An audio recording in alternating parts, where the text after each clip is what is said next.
코로나19 확진자가 사흘 연속 500명을 넘어 사회적 거리두기 2.5단계 기준을 충족했습니다. 수능을 5일 앞둔 가운데 서울 강남의 대형 학원에선 수험생 1명이 확진 판정을 받았습니다. 전남 장성의 군사교육시설 상무대에서 집단 감염이 일어났습니다. 지금까지 파악된 확진자만 17명입니다.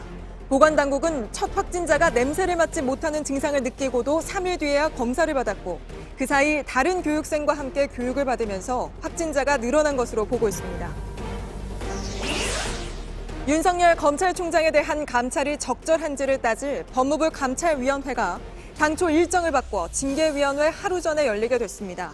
감찰위의 결론은 강제성이 없는 권고지만 만일 외부 인사 비중이 높은 감찰위가 감찰 절차가 부적절하다고 결정하면 법무부로서는 부담이 커질 수 있습니다. 유럽에서는 스키장 개장 문제를 놓고 각국 정상들 간 논쟁까지 벌어졌습니다. 코로나19 대응을 위해 스키장을 폐쇄해야 한다는 입장과 경제 문제로 스키장을 닫아놓을 수 없다는 입장이 팽팽히 맞서고 있습니다. 거리두기가 2단계로 올라갔어도 대부분 시민들은 이렇게 만원 지하철을 타고 출퇴근을 해야 하는 상황인데요. 지하철 속 마스크 쓰기 어떻게 이뤄지고 있는지 오픈마이크에서 점검해봤습니다. 아니 제가 처벌을 받더라도 제가 처벌을 받는 거고 코로나 질병으로 인해서 아저씨 친구라 저기도 누가 아직 죽은 거 봤습니까?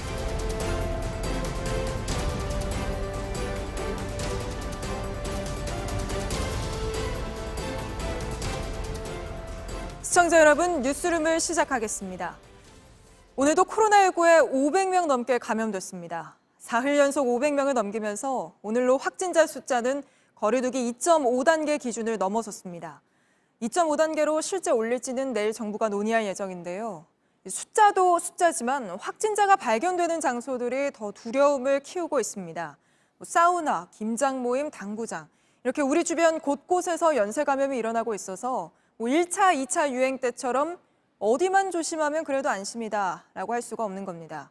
게다가 수능이 이제 닷새밖에 안 남았는데 수험생이 감염되는 일이 늘고 있는 것도 걱정을 더하고 있습니다. 오늘은 대치동의 한 대형 학원에서 학생 1명이 감염된 게 알려지기도 했는데요. 불안한 수험생들 소식부터 정재우 기자가 보도합니다. 강남구 대치동에 있는 한 대형 입시학원입니다. 어제 저녁 이 학원에서 수강생 1명이 코로나19에 확진됐다는 사실이 알려졌습니다. 학원 측은 학생들에게 등원하지 말라고 지시한 뒤 학원을 즉시 폐쇄했습니다. 또 같이 수업을 듣거나 같은 시간대 자습실을 이용한 80여 명에게 검사를 받으라는 문자를 보냈습니다. 옆에 한 칸 뛰어 앉거나 아니면은 독서실의 경우에는 칸방이 있으니까 학생들이 많이 안 나오는 편이니까 이제 거기서 거리 두기는 더 유지됐다. 하지만 교실과 구내식당에서 함께 식사를 하는 등 확진자가 더 늘어날 가능성도 배제할 수 없습니다. 전남 여수에서도 고등학교 3학년 학생이 감염되기도 했습니다. 기숙사에서 함께 생활하는 학생 2명이 연이어 감염되는 등 지방자치단체에서는 역학조사에 들어간 상태입니다. 대학 수학능력시험을 닷새 앞두고 있어 수험생의 불안은 커지고 있습니다. 제가 확진자일까 봐 무섭기도 하고 수능에 영향이 있을까 봐. 혹시 만약에 걸리게 된다면 약간 병원 같은 데 혼자 가야 되고 그러니까. 학부모들은 더 걱정입니다. 이렇게 아이한테 피해줄 수 있지 않게끔 교육당국은 확진 판정을 받거나 자가 격리되더라도 수험생이 수능을 보는 데는 지장이 없도록 준비하겠다는 방침입니다. 확진자는 격리된 병실에서, 자가 격리된 학생들은 별도 시설에서 시험을 볼 수 있습니다. 하지만 감염이나 격리가 수험생의 컨디션에 영향을 줄 수도 있습니다. 방역당국은 수험생들이 안전하게 시험을 치르도록 가정 내에서도 거리두기에 참여해달라고 말했습니다. JTBC 정재우입니다. 전남 장성에 있는 군사교육시설 상무대에서도 집단 감염이 일어났습니다. 지금까지 파악된 확진자만 17명인데요. 첫 번째 확진자가 냄새를 못 맡는 코로나19의 대표적인 의심 증상을 보였는데도 바로 검사받지 않고 계속 교육을 같이 받았다고 합니다. 이희령 기자입니다. 상무대에선 어제 처음 확진자가 나왔습니다. 교육을 받던 육군 장교입니다. 확진자의 밀접 접촉자 332명을 검사했더니 군인 16명이 오늘 추가로 확진 판정을 받았습니다. 이 확진자는 일주일 전부터 감기와 비슷한 증상이 나타났습니다. 이틀 뒤부턴 냄새도 맡지 못했습니다. 하지만 후각을 잃은 지 3일 뒤에야 코로나19 검사를 받았습니다. 군 관계자는 첫 확진자가 증상을 느낀 뒤 며칠 지나고 위에 보고해 검사를 받게 된 걸로 알고 있다며 확진자가 나온 뒤 부대를 통제하고 전수조사를 진행했다고 설명했습니다. 상무대에선 같이 숙식을 하는 교육생들이 많아 확진자가 더 나올 수도 있습니다. 전국 곳곳 여러 모임에서 생겨난 집단 감염도 줄지 않고 있습니다. 충북 제천에선 김장하러 모였다가 현재까지 모두 25명이 확진 판정을 받았습니다. 제천 지역에서 확인되는 게 있고 또 이 김장 모임 참석하셨던 분이 근무하시는 강원도 영월 지역에서 또 추가 전파가 일부 있었습니다. 충북 청주의 당구장 선후배 모임에서 나온 확진자도 22명으로 늘었습니다. JTBC 이희령입니다. 단체로 제주도 연수를 다녀온 경남 진주시의 이장 통장들 관련한 확진자가 60명을 넘어섰습니다. 그런데 진주만 비난할 게 아니었습니다. 거제시, 함양군, 남해군 이런 각 지방자치단체 이장과 통장들이 전국 곳곳으로 단체 연수나 여행을 간 것으로 확인됐습니다. 연수라기보단 사실상 관광이었던 것도 있죠. 배승주 기자입니다. 경남 거제시 이통장단 제주 연수 일정표입니다. 지난 11일부터 2박 3일 일정입니다. 이장과 통장 49명과 공무원 2명이 갔습니다. 예산도 2천만 원이 쓰였습니다. 일정에는 대부분 관광지 방문이 많습니다. 확진자가 쏟아진 진주시 이장 통장단 연수 일정과 유사합니다. 비슷한 시기 거제시 이장협의회 23명은 전라남도를 다녀왔습니다. 이 통장을 이게 뽑아가지고 가는 거죠. 우수 농별로 2명씩 추천받아가지고 그런 식으로. 함양군에서도 이장단 21명이 공무원 인솔 하에 강원도로 연수를 다녀왔습니다. 군 예산 2,400만 원이 지원됐습니다. 연초에 연례적으로 이제 예산이 잡히다 보니까. 하동군 이장들은 경북과 부산을 다녀왔습니다. 남해군 이장들은 지난 24일 제주로 떠났습니다. 앞서 제주로 연수를 갔던 진주시 이장 통장 연수 관련 확진자가 쏟아지기 시작한 시점입니다. 그리고 인설 공무원도 아예 없었고 우리가 또 행정에서 당초 계획이 있는 거 그것도 말렸는데 저희들끼리 간 겁니다. 이달 들어서만 경남 7개 시군에서 12차례에 걸쳐 이 통장 301명이 전국 곳곳을 누볐습니다. 이들 중에는 연수가 아닌 친목을 다지기 위한 단순 여행 목적도 있었습니다. 경남도는 단체 여행 자제 공고에도 예산까지 들여 이장과 통장 연수를 보낸 시군에 대해선 감사까지 검토하고 있다고 밝혔습니다. JTBC 배승주입니다. 이럴 때가 아닌 것이 지금 확진자가 쏟아지면서 코로나 중환자를 치료할 병상마저 급격히 줄어들고 있습니다. 서울은 중환자 전담 병상이 겨우 9개 남았을 정도인데요. 정부는 오늘 증상이 가벼운 환자는 집에서 치료하는 방안을 추진 중이라고 했습니다. 이상화 기자입니다. 중증도가 높은 환자를 치료하는 국립중앙의료원입니다. 코로나 중환자를 치료하기 위해 이곳에 마련된 중증 환자 전담 치료 병상은 12개입니다. 이 중 8개가 사용 중이고 남아있는 건 4개뿐입니다. 지금의 확산 추세로 앞으로 일주일에서 2주일이면 남은 병상이 다 찰 수 있습니다. 전국에 있는 중환자 전담 병상은 162개, 이 중 환자를 받을 수 있는 병상은 69개입니다. 국가로부터 전담 지정을 받지 않은 병상까지 더하더라도 남은 코로나 중환자 병상은 92개로 100개가 채 안 됩니다. 서울은 전담 치료 병상 57개 중 9개만 남아있고 부산은 하나도 남지 않았습니다. 지금 상황은 8월달 상황하고는 비교를 하면 안 되는 거고요. 중환자실 그 베드 수의 절대량을 지금 확보를 하고 병상 부족이 심각하자 경증 환자 병상을 줄이고 의료 인력과 자원을 중환자 치료에 돌리는 방안이 추진되고 있습니다. 증상이 없거나 경증인 환자는 집에서 치료하도록 하는 겁니다. 정부 안에서는 검토를 1차적으로 마친 상태에 있고 병상의 이제 부족이 우려되고 있는 그런 상황에서는 우리도 이제 도입할 수 있을 것이라고. 이럴 경우 대상을 젊은 층으로 한정합니다. 예외적으로 소아를 보호자와 함께 치료하는 방안도 논의되고 있습니다. JTBC 이상화입니다. 코로나가 아닌 다른 병에 걸린 환자들의 고통도 생각해봐야 합니다. 원래 다니던 병원이 코로나 전담 병원이 되면서 밀려난 환자들이 적지 않은데요. 수술을 제때 못 받는 사람도 있습니다. 김재현 기자입니다. 만성 중이염으로 청각장애를 얻은 A씨는 올해 초 받으려던 중이염 수술을 받지 못하고 있습니다. 코로나가 확산되자 A씨가 다니던 국립중앙의료원 등이 감염병 전담병원으로 지정됐기 때문입니다. 거부당한 사람들이 결국 가서 수술하고 치료받는 곳이 공공의료 기관인 거예요. 어디 가서 수술해야 되고 어디 가서 치료를 받아야 하는지 이게 또 막막해진 거죠. 에이스는 또 인체 면역결핍 바이러스, HIV 감염 환자라 다른 병원을 찾기도 쉽지 않습니다. 그동안 또 성적이 더 안 좋아진 것도 있고요. 임시방편으로 그 진물만 안 나오게 이제 하는 그런 치료만 하고 있는 거고. 쪽방에서 생활하는 B 씨는 지난 7월 골수염으로 수차례 절단한 다리에 염증이 생겼습니다. B 씨가 다니던 서울의료원도 감염병 전담병원으로 지정돼 수술을 받고도 일찍 퇴원해야 했습니다. 쉬는데도 결혼물 같은 게 감염이 돼버리고 치료받는 그 기간 동안에 마음 졸이는 거 있잖아요. 당시 다리에 염증이 생기면서 열이 올라 급히 119를 불렀지만 다른 병원에선 받아주지 않아 이틀을 집에서 보냈습니다. 다리를 또 절단해야 되는 상황이 생기고 경험을 해봤기 때문에 공포로 오는 거죠. 또 병원을 받아줄까 또 안 받아줄까 이런 거에 대한 고민을 해야 되고. 병원 측도 대책을 고민하고 있습니다. 이렇게 코로나처럼 장기간 되는 경우에는 뭐 공공이 막기에는 다른 환자들한테도 피해가 되게 크고 공공의료 자체가 이제 무너질 수도 있는 상황입니다.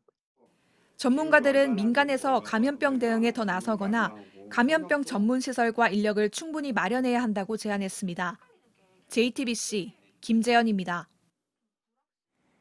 윤석열 검찰총장 직무정지 관련 소식으로 이어가겠습니다. 다음 주에는 법원신문에 법무부 징계위원회까지 잡혀있죠. 윤석열 총장으로서는 운명의 한 주를 앞두고 있던 건데 대검찰청으로 바로 가보겠습니다. 자, 이상엽 기자, 법원신문이 이제 이틀 남았잖아요. 양측 모두 준비 중일 것 같은데 윤석열 총장은 직접 나온답니까? 네, 윤석열 검찰총장이 법원에 출석할지는 아직 결정되지 않았습니다. 윤 총장 측 변호인은 JTBC에 주말 동안 윤 총장과 논의해서 내일쯤 출석 여부를 결정하겠다고 했습니다. 앞서 윤 총장 측은 추 장관의 직무정지 명령에 대해 법원에 집행정지 신청과 직무정지 처분 취소 소송을 냈습니다. 월요일에 집행정지 신청권에 대한 신문이 열리는데 결과가 바로 나올지 알 수 없지만 오래 걸리진 않을 걸로 보입니다. 법원 판단에 따라 다음 주 수요일로 예정된 징계위에도 영향을 미칠 걸로 보입니다. 네, 아무래도 바로 뒤에 징계위가 붙어 있으니까요. 영향을 미칠 수도 있을 것 같은데 구체적으로 어떻게 좀 전망됩니까? 네, 법원이 윤 총장의 집행정지 신청을 받아들이면 법무부가 이를 무시하고 윤 총장을 징계하기엔 정당성이 부족하다는 비판을 받을 수 있습니다. 하지만 반대로 집행정지 신청이 받아들여지지 않으면 법무부는 윤 총장 징계에 더 힘을 얻을 수 있을 걸로 보입니다. 네, 요즘 계속 검사들 반발이 이어졌는데 계속 그게 이어지고 있습니까? 법무부 검찰국에 소속된 평검사들도 추 장관 지시가 부당하다는 입장을 모은 걸로 전해졌습니다.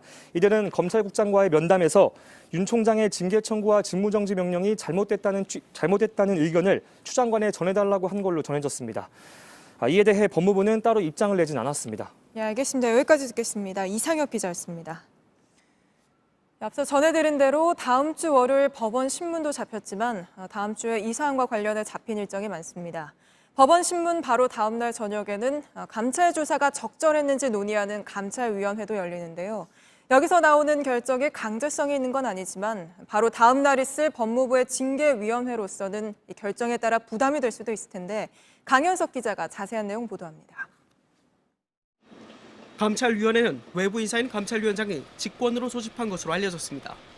윤석열 총장에 대한 감찰 조사가 적절했는지 또 징계를 해야 하는지 한다면 수위는 어느 정도인지 논의합니다.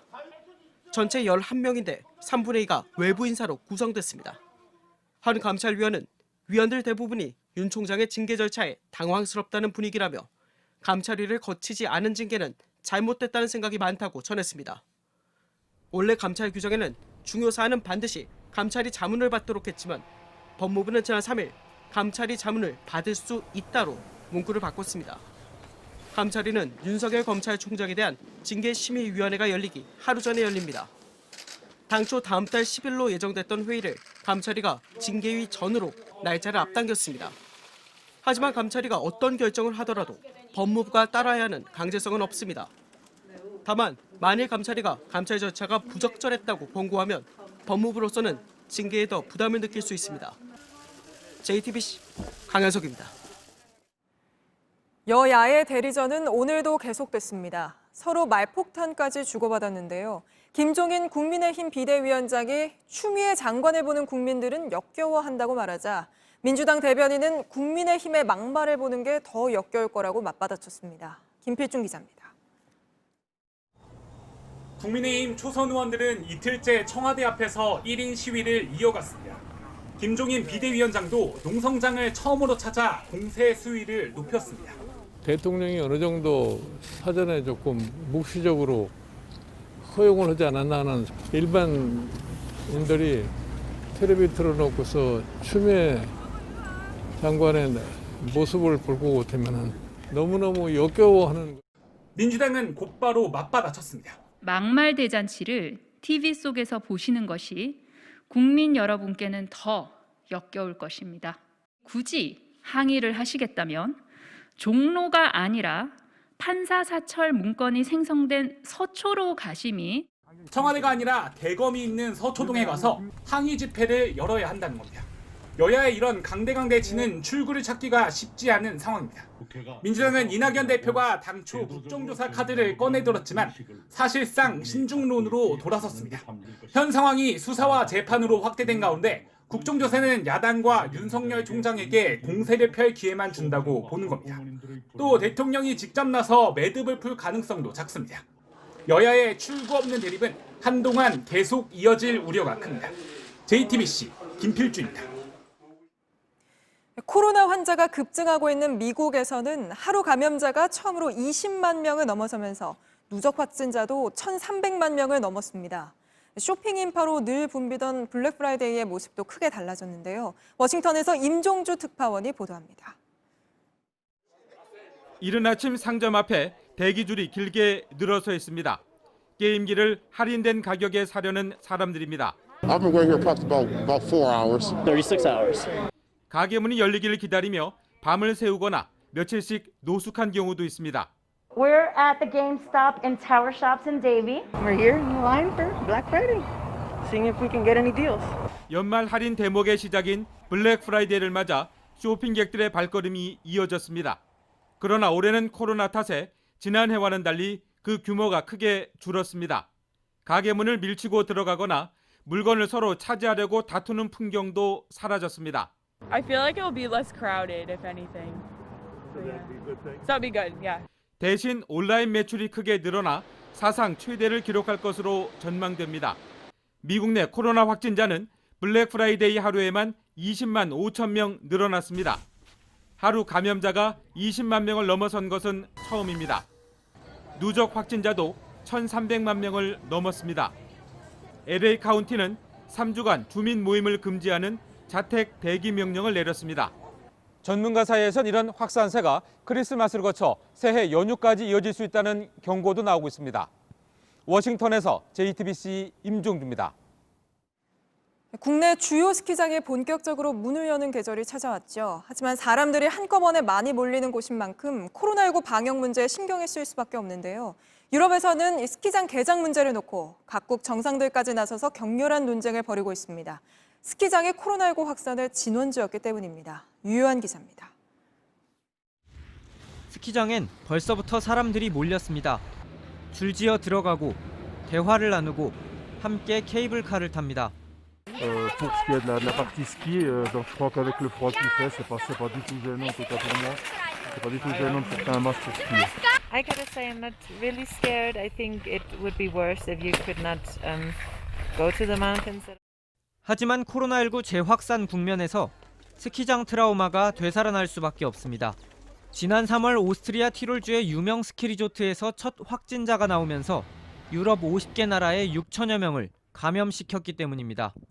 독일과 영국, 이탈리아 등 유럽 주요국들은 이번 겨울엔 스키장을 폐쇄해야 한다고 주장합니다. Und es naht die Skisaison. Wir werden uns in Europa eine Abstimmung bemühen, ob wir alle Skigebiete schließen könnten. Es sieht leider nicht so aus, wenn man die österreichischen Verlautbarungen hört, dass uns das so einfach gelingen könnte, aber wir werden es noch einmal versuchen. 하지만 겨울 스포츠와 휴양으로 돈을 버는 나라에선 강한 반대 목소리가 나옵니다. 알프스 산맥을 끼고 있는 오스트리아나 프랑스가 대표적입니다. 오스트리아는 유럽연합이 스키장 폐쇄를 강요할 경우 우리 돈으로 약 2조 6,300억 원을 배상하라고 요구했습니다. 지금 유럽 각국에선 하루 신규 확진자가 최고 3만 명에 달합니다. JTBC 유요한입니다. 확진자가 500명씩 쏟아지면서 정부가 이번 주말에 고민이 집에 머물러 달라고 당부하고 또 당부했죠. 그런데 어젯밤 음주 단속에서 서울에서만 31명이 적발됐습니다. 음주운전이 문제인 거는 말할 것도 없고요. 방역 측면에서도 걱정이 되는 결과죠. 송우영 기자입니다. 어제 저녁 서울 신사역 사거리. 경찰이 비대면 음주 감지기가 울린 차량을 일단 세웁니다. 차에 같이 타고 있다 내린 지인은 운전자에게 검사를 받기 전에 물을 한 통 먼저 마시라고 권합니다. 다 헹구셨어요, 선생님? 네. 드시겠어요? 됐어요? 약 먹으라고? 네, 더 드실 거예요? 물 한 통을 다 마신 뒤 경찰의 요구대로 음주 측정기를 붑니다. 0.04 옆에서 지켜보던 지인은 운전자가 술이 약해 수치가 많이 나왔다고 불평합니다. 네, 0.03이 넘었기 때문에 정말 되게 정지시키고요. 네, 이 호흡 수치에 이의가 있으시면 30분 안에 병원 가셔가지고 혈액 측정할 수 있으세요. 음주 운전자는 뒤늦게 후회를 합니다. 아 죄송합니다. 근데 저 많이 먹지도 않았어요. 얼마나 드신 거예요? 소주 2잔 정도 먹었는데 어젯밤 서울 전역에서 벌인 대대적인 음주 단속 결과 31명의 운전자가 단속에 걸렸습니다. 술을 마시고 전동 킥보드를 타다 적발되기도 했습니다. 경찰은 코로나19로 단속이 뜸할 거라고 방심할 수 있다며 내년 1월까지 연말 연시 대대적인 음주 단속을 이어가겠다고 했습니다. JTBC 송우영입니다. 문중원 기수가 마사회에 비리를 폭로하고 세상을 등진 지도 이제 1년이 됐습니다. 다시는 이런 죽음이 없도록 유족들이 싸운 끝에 마사회는 책임자를 징계하고 경마제도도 바꾸겠다고 약속했는데요. 그 약속 잘 지켜지고 있는지 이재현 기자가 유족들 이야기를 들어봤습니다. 아이들이 아빠에게 사랑의 마음을 전합니다. 아빠가 좋아하던 빵과 바나나 우유도 올렸습니다. 가족들의 눈물은 마르지 않았습니다. 고 문중원 기수가 세상을 떠난 지 1년이 되는 날 유족들이 아빠를 기억하기 위해 모였습니다. 문 기수는 조교사 개업 심사 과정 비리와 기수의 열악한 처지 등을 폭로했습니다. 유족들은 아직도 변한 게 없다며 특히 폐쇄적인 조직 안에서 눈치 주기가 여전하다고 말합니다. 오늘도 보다시피 기수들이 여기에 참여를 못하고 있는 상황이에요. 눈에 보이지 않는 압력, 불이익 이런 것 때문에 무서워하는 거예요. 올해도 2명의 조교사가 세상을 떠났습니다. 마사회는 문 기수의 죽음에 책임이 있는 5명을 징계하겠다고 했지만 아직까지 1명만 직무 정지 조치를 받았습니다. 강력한 징계를 하겠다 별도로 이렇게 한 상태였고 또 중간에는 뭐 검찰 조사 중이니 기다리자 뭐 지금 최근에 와서는 최종 판결이 나와야 된다. 믿을 수가 없는 거죠. 그 사이 피의자 중 1명은 조교사로 활동을 시작했습니다. 마사회 비리를 고발한 직원은 직무 배제를 당했습니다. 다행히 바뀐 부분도 있습니다. 문 기수가 유서에서 비리가 있다고 호소했던 조교사 개업 심사 제도는 폐지됐습니다. 기수 노조도 생겼습니다. 동료, 후배, 관리사들이 어떤 죽음으로 가는 그런 억울한 일이 없게끔 하는 게 저희 뭐 이제 바랄 게 더 뭐 있겠습니까? 뭐 그거 오로지 그거예요. JTBC 이자은입니다.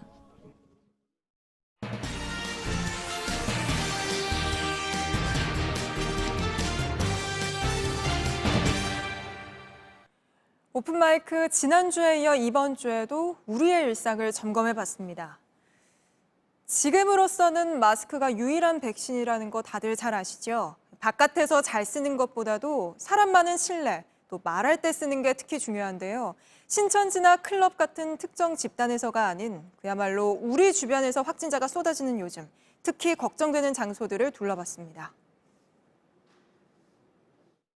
서민회가의 지하철입니다. 거리두기가 2단계로 올라갔어도 저를 포함한 대부분의 시민들은 붐비는 지하철을 타고 이동할 수밖에 없는 상황인데요. 그렇다면 이 지하철 속 마스크 쓰기 잘 지켜지고 있는지 거리두기가 1단계였던 지난주부터 2단계로 올라간 이번 주까지 점검해봤습니다. 확진자가 500명 넘게 나온 날도 출퇴근 지하철은 10,000원입니다. 평소 아무리 거리두기를 잘 지켜도 하루 2번 출퇴근 때만큼은 지킬 수 없는 사람이 많습니다. 아직은 안 하고 우선은 거리두기 하면서 아무래도 또 사람이 많는 출퇴근 시간이 제일 걱정되긴 하는데 특히 아무래도 밀집한 데가 좀 불안하죠. 사람이 많을 때는 그 다음 차로 타고 불안한 만큼 대부분 시민들은 1단계든 2단계든 마스크를 잘 쓰고 있었습니다. 하지만 문제는 2단계로 올라가도 안 쓰는 사람이 여전히 있다는 겁니다. 이거 쓰세요. 네? 아니 나가시더라도 쓰셔야지. 과태료 10만 원이니 쓰라고 마스크를 쥐어줘도 쓰지를 않습니다. 아니 제가 처벌을 맡았는데 제가 처벌을 받는 거고 아저씨들이 자꾸 그러시는 코로나 질병으로 인해서 아저씨 친구라 저기 뭐 누가 아저씨 죽은 거 봤습니까? 뭐 그건 맨날 얘기나 듣고 그러신 거 아니에요. 마스크를 턱에 걸치는 턱스크도 눈에 띕니다. 마스크 착용 부탁드릴게요. 착용은 못 쓰시죠. 입만 가린 사람이 열차에 타고 있다는 신고가 계속 들어옵니다. 포스코 쓰고 있는 사람 눈에 보이는 것만 3명입니다. 신고가 들어온 열차로 따라가 봤습니다. 마스크 제대로 올바르게 착용해 주셔야 돼요. 코까지 다 쓰셔야 돼요. 코까지 막으면 답답하다는 승객들이 적지 않습니다.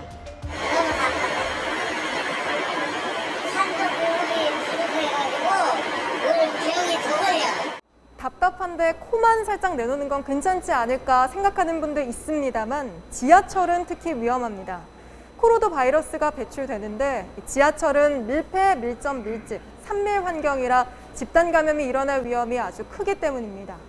아직까지 지하철에서 감염된 사례는 집계되지 않고 있지만 그건 지하철에서 전파가 안 이루어져서가 아니라 이용자가 많아서 추적하기 어렵기 때문인데요. 어떻게 보면 지하철은 방역의 사각지대라고 할 수 있는 만큼 답답하셔도 이렇게 코까지 마스크를 잘 쓰셔야 합니다. 마스크 쓰기, 또 주의해야 할 곳이 바로 식당입니다. 카페에 오래 앉아 있으면서 마스크 안 쓰고 이렇게 대화하다가 감염이 이어지자 정부는 2단계에서는 앉아 있지 못하게 하고 포장만 해가도록 했습니다. 그렇다면 식당은 어떨까요? 단속을 동행해 봤습니다. 예전만큼은 아니겠지만 손님이 꽤 많습니다. 빌딩 전체가 아예 클로징 됐다고 들었어요. 그래서 오늘 한가하겠다 싶었는데 웬걸 만석이래요. 다른 테이블과는 거리를 띄워놓거나 칸막이를 세워놨지만 문제는 같이 온 사람들입니다. 1차, 2차 유행 때와 달리 주변에서 확진자가 쏟아지고 있기 때문에 일행끼리 감염될 위험이 그 어느 때보다 크기 때문입니다. 그래서 방역당국은 마스크 못 쓰는 식사 자리는 가급적 피하고 피할 수 없는 자리라면 먹을 땐 말을 삼가고 말할 땐 마스크를 쓰라고 하고 있습니다. 하지만 전혀 지켜지지 않습니다. 몇 번 말했다가 육점을 잡아 고객님 저희는 벌금이 상태입니다. 그 얘기도 몇 번 했는데 먹지만 해 나가가 이래요. 단속반이 직접 나서봅니다.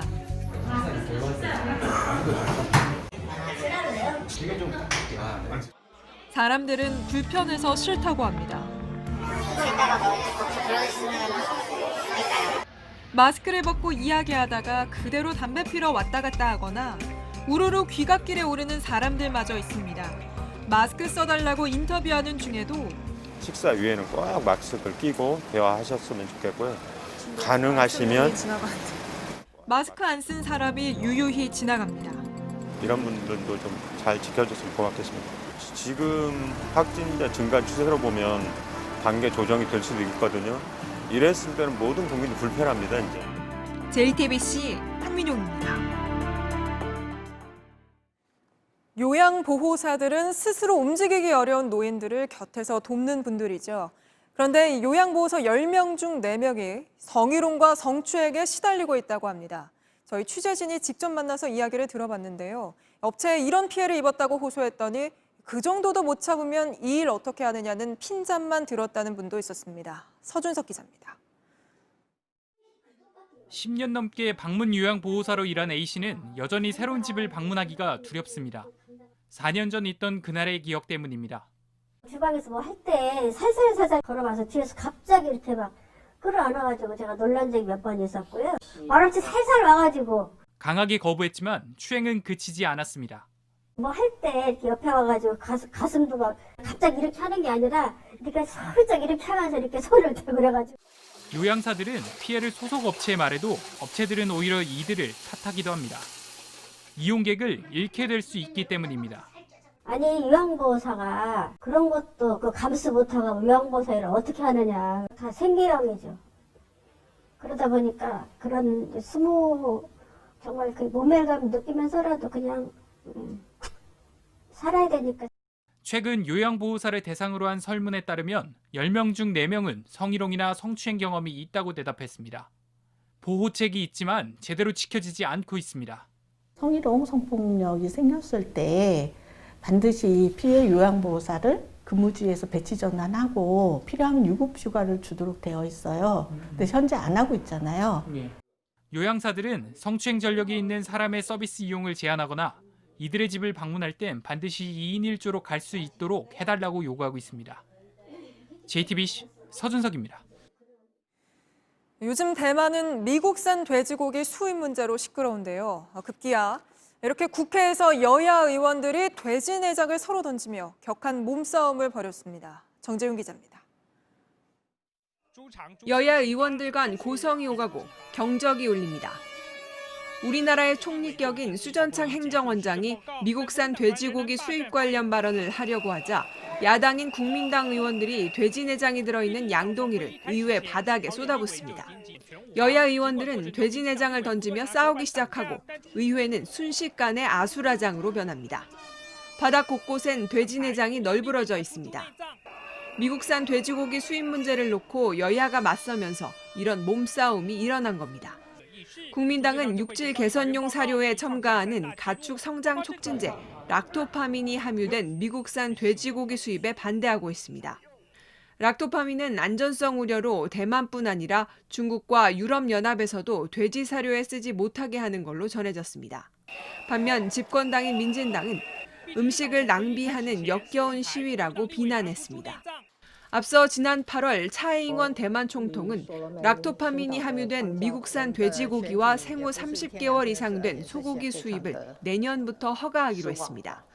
대만은 오래전부터 미국과 자유무역협정 FTA를 체결하길 원했지만 미국은 돼지고기와 소고기 수출 장벽부터 없애달라고 요구해왔습니다.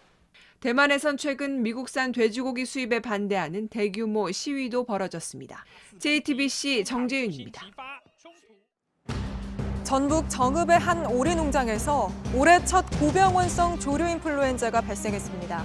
이 농장에서 오리를 출하하는 과정에서 발견됐는데 기르던 19,000여 마리를 살처분하고 있습니다. 최근 야생조류에서 고병원성 바이러스는 검출됐지만 농장에서는 처음인데요.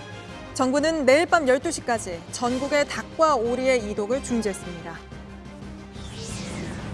북한 해커들로 추정되는 사람들이 코로나19 백신을 개발 중인 제약사 아스트라제네카의 시스템에 침입을 시도했다고 로이터 통신이 보도했습니다. 해커들은 아스트라제네카 직원들에게 악성 코드와 함께 가짜 일자리를 제안하는 내용의 이메일을 보낸 것으로 알려졌는데요. 다만 해킹은 성공하지 못했다고 통신은 전했습니다. 차량 유리에 총탄 자국이 선명합니다. 바닥은 피로 얼룩졌습니다. 현지 시간 27일 이란의 핵 개발을 이끌었던 과학자 모센 파크리자데가 차량을 타고 이동하던 도중 총탄 공격을 받아 숨졌습니다. 이란 정부는 이스라엘을 암살 배후로 지목했는데요. 이란의 외무장관은 이스라엘이 전쟁을 도발하기 위해 비겁하게 파크리자데를 암살했다고 비난했습니다. 이스라엘 국방부는 이번 사건에 대해 입장을 내놓지 않고 있습니다. 베트남 호치민 한인 밀집 지역에서 한국인 간에 발생한 것으로 추정되는 다툼으로 한 명이 숨졌습니다. 호치민 주재 한국 총영사관 등에 따르면 호치민시에 있는 한 화장품 판매 회사 건물 화장실에서 33살 A씨의 시신이 훼손된 채 발견됐습니다.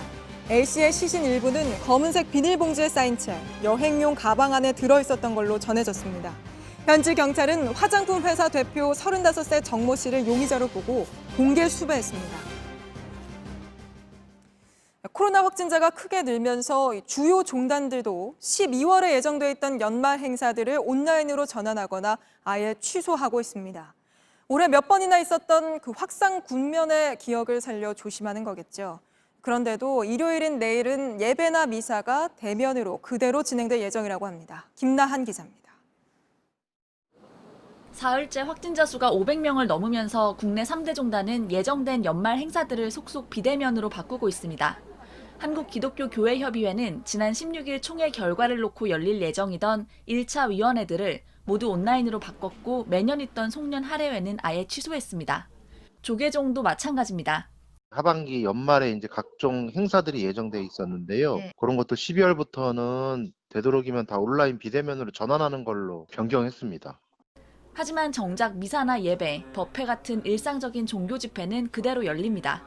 당국의 감염 우려에도 종교계가 자발적으로 온라인 예배, 법회, 미사로 전환해 주셨던 그 헌신을 다시 한번 발휘하는 대승적 결단으로 새 종단 모두 수용 가능 인원의 20%까지는 모일 수 있다는 중앙정부 지침에 따라 대면 모임은 이어가겠다는 겁니다. 12,000명 정도를 수용할 수 있는 여의도 순복음교회에선 내일 1,000명 안팎이 예배에 참여할 걸로 예상하고 있습니다. 천주교도 모이지 말아달라는 서울시의 지침을 소속 성당들에 알리긴 했지만 비대면 미사 계획은 없다고 했습니다. JTBC 김나은입니다. 내일은 서울 아침 최저기온이 영하 3도까지 내려가면서 오늘보다 더 추워집니다. 전국이 대체로 맑은 가운데 충청남도와 제주에는 첫눈이 내릴 것으로 보이는데요. 충남 북부에는 1cm, 제주 산간에는 1에서 3cm의 눈이 내려 쌓이는 곳이 있겠습니다. 뉴스룸 저희가 준비한 소식은 여기까지입니다. 오늘도 시청해주신 여러분 고맙습니다. 당신과 함께 만난 홍대의 금요일 밤 별 생각에 내가 다 설레온다 커피잔 속에 다 먹은 아메리카노 노래소리 내 귀를 채워온다 아무도 없는 홍대의 금요일 밤 술잔 속에 다 먹은 막걸리가 어색하게 이 밤을 태워온다 해줄 말이 없지만 행복하다 건대 호수